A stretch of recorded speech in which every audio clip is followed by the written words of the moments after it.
Puring-puri ng madlang netizens ang simple at intimate wedding ng kapuso actress na si Bea Alonzo at bilyonaryong si Vincent Co.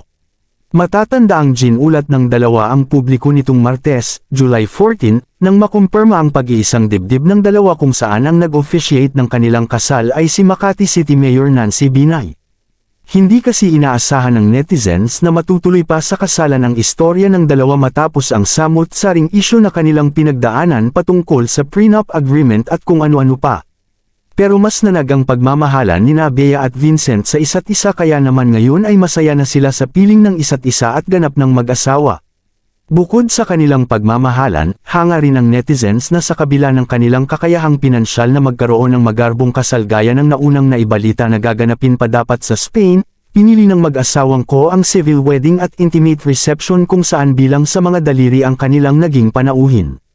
Agad nang nag-trending ang mga larawan mula sa kasal at reception ni Bea at Vincent na umani ng samut-saring komento mula sa mga netizens. Grabe ito talaga yung mayaman. Partida, bilyonaryo na yan, nothing to prove ang atake. At last kinasal na si Bobby, karakter ni Bea sa Four Sisters and a Wedding, saad ng isang netizen. Comment naman ng isa, simple ang setup pero ang menu. Baka ang serving pang isang taon na sweldo na natin